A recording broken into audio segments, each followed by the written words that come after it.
Assalamualaikum warahmatullahi wabarakatuh. Selamat pagi semuanya. Minggu ini kita akan belajar mengenai ukuran penyebaran. Apa sih ukuran penyebaran itu? Kalian bisa baca bukunya. Ukuran penyebaran adalah suatu ukuran, baik parameter atau statistik, untuk mengetahui seberapa besar penyimpangan data dengan nilai rata-rata hitungnya. Berdasarkan buku yang saya gunakan, ukuran penyebaran itu dibagi menjadi yang akan kita pelajari ada range, terus kemudian deviasi rata-rata, varians, dan standar deviasi. Untuk materinya kita akan bagi menjadi dua jenis. Yang pertama kita akan belajar mengenai untuk data tidak berkelompok. Jadi ukuran penyebaran untuk data tidak berkelompok. Berikutnya, nanti kita akan lanjutkan mempelajari ukuran penyebaran untuk data yang berkelompok. Ukuran penyebaran yang pertama akan kita pelajari adalah range atau jarak. Ini merupakan ukuran yang paling sederhana, yang kita tinggal menghitung selisih antara nilai yang terbesar hingga yang terkecil.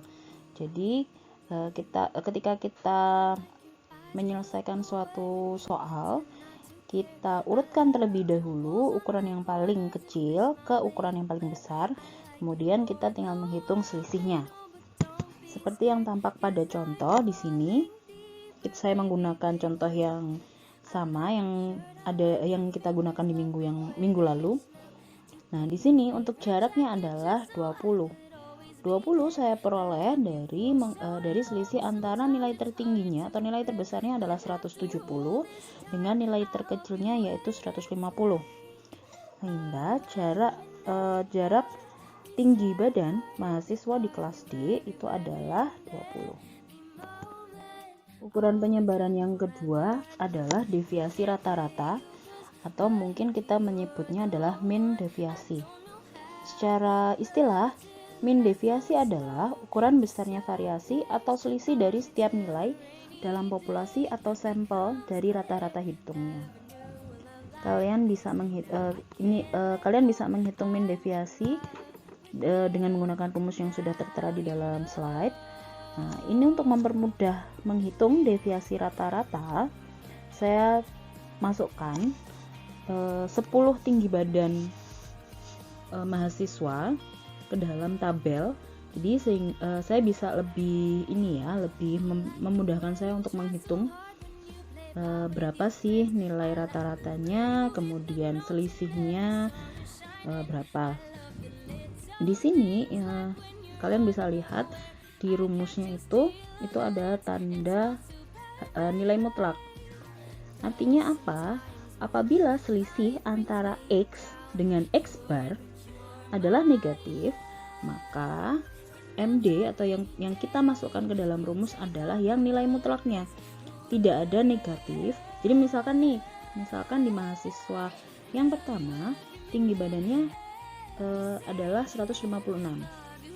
Sementara X bar atau rata-rata hitung untuk tinggi badan mahasiswanya adalah 159,2.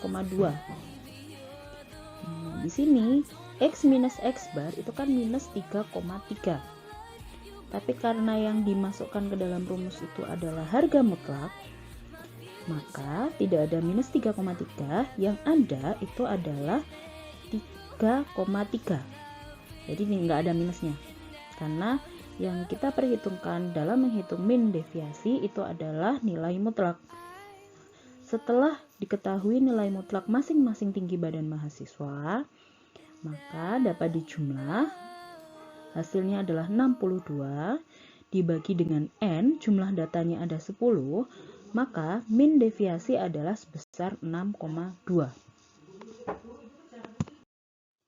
Berikutnya, ukuran penyebaran yang ketiga itu adalah varians atau rata-rata hitung deviasi kuadrat dari setiap data terhadap rata-rata hitungnya.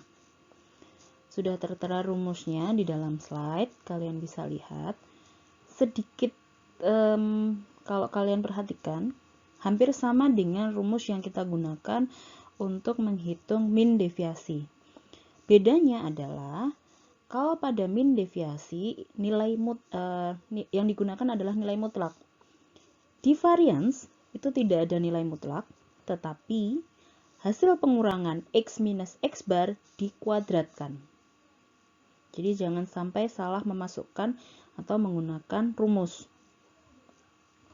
Untuk variance, rumus yang digunakan adalah jumlah keseluruhan X minus X bar yang dikuadratkan dibagi dengan N atau jumlah data.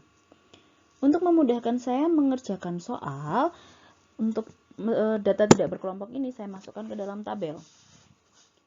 Nah, seperti yang kalian lihat di tabel yang ada di sebelah kanan kalian, di situ X minus X bar itu adalah untuk mahasiswa yang pertama ya, yang saya baca.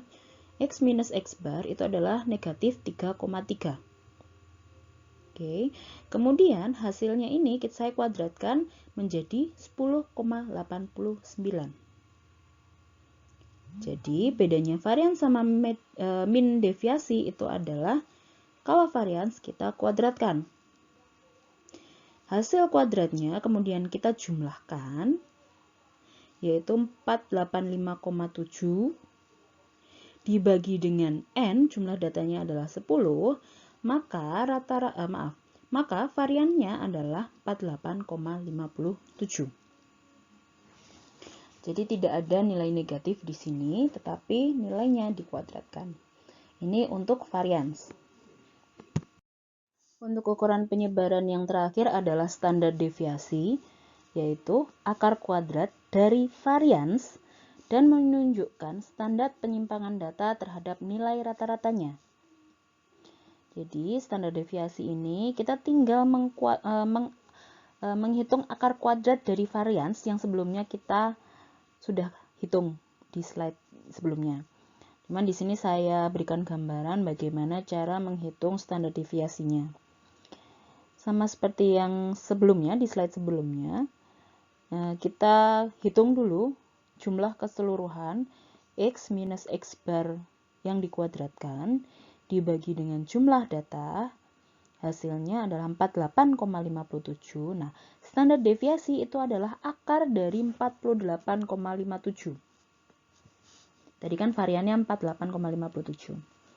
Maka standar deviasinya adalah 6,96. Sampai sini, apakah ada pertanyaan? Jika ada pertanyaan, silahkan kalian bertanya melalui WhatsApp group, supaya teman-teman yang lain juga bisa belajar. Terima kasih.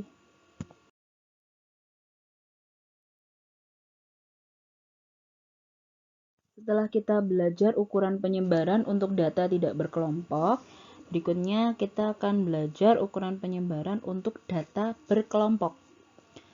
Seperti yang kalian lihat di slide, saya menggunakan contoh soal yang sama dengan minggu lalu, supaya kalian paham urut-urutannya. Nah, di sini untuk data berkelompok, sama rumus yang digunakan untuk menghitung jarak atau range. Kita tentukan nilai terbesar dan nilai terkecilnya. Di sini saya peroleh jarak atau range untuk distribusi frekuensi yang ada di slide itu adalah sebesar 37,4. Jadi itu hasil dari pengurangan 114,4 dengan 77,0. Untuk range seperti itu. Untuk menghitung min deviasi pada data berkelompok, kita menggunakan rumus yang sama dengan yang kita gunakan di data tidak berkelompok. Yang membedakan adalah langkah-langkahnya. Pada data berkelompok, kita perlu menentukan terlebih dahulu nilai tengah setiap kelas, atau kita menyebutnya adalah XI, X ke I. X kelas tertentu. Jadi misalkan di sini untuk kelas pertama, nilai tengahnya adalah 80,7. Bagi kalian yang mungkin tidak bisa menentukan atau mungkin belum bisa menentukan nilai tengah kelas, 80,7 saya peroleh dari 84,4 dikurangi dengan 77 dibagi 2. Itu adalah nilai tengah kelas atau XI. Jadi kalian hitung dulu XI setiap kelas itu berapa. Kemudian untuk menghitung X bar atau rata-rata hitungnya, kita peroleh dari frekuensi I, frekuensi kelas ke I dikali dengan nilai tengah kelas ke I. Atau kalian bisa lihat di kolom FI, XI. Hasil dari 5 kelas kalian jumlahkan, atau di dalam slide hasilnya adalah 21,4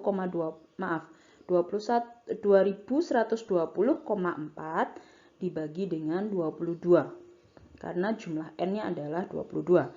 Maka X bar-nya adalah 96,38. Setelah X bar diketahui, maka kalian perlu menghitung X minus X bar. Di sini saya langsung tuliskan pada kolom yang ada di sebelah kanan X minus X bar dengan nilai mutlak. Jadi untuk yang kelas pertama, X minus X bar, X yang di sini yang dimaksud adalah XI dikurangi dengan X bar, itu adalah untuk yang kelas pertama 15,68. Jadi itu untuk yang X minus X barnya ya, XI minus X bar. Kemudian untuk data berkelompok ada tambahan frekuensi dalam perhitungan min deviasi. Kalian kalikan frekuensi ke I, kelas ke I, dengan selisih antara X minus X bar. Hasilnya adalah 169,08 dibagi dengan 22, maka min deviasinya adalah 7,68. Untuk menghitung varians, kita menggunakan rumus yang sama seperti yang data tidak berkelompok, hanya tinggal menambahkan frekuensi di setiap kelas. Jadi hasil kuadrat dari XI minus X bar kita kalikan dengan frekuensi. Kemudian kita bagi dengan N minus 1. Jadi bukan N ya, tapi N minus 1.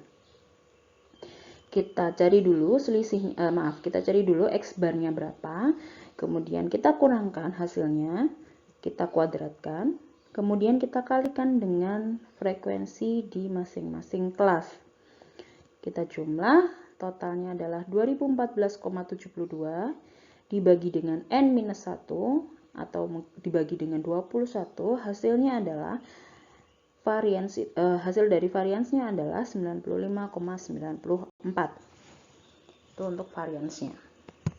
Sedangkan untuk menghitung standar deviasi pada data berkelompok, kita tinggal mengakar kuadratkan nilai varians yang sebelumnya kita telah hitung.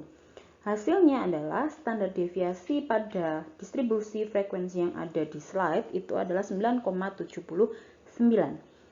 Kita tinggal akar kuadratkan dari variansnya.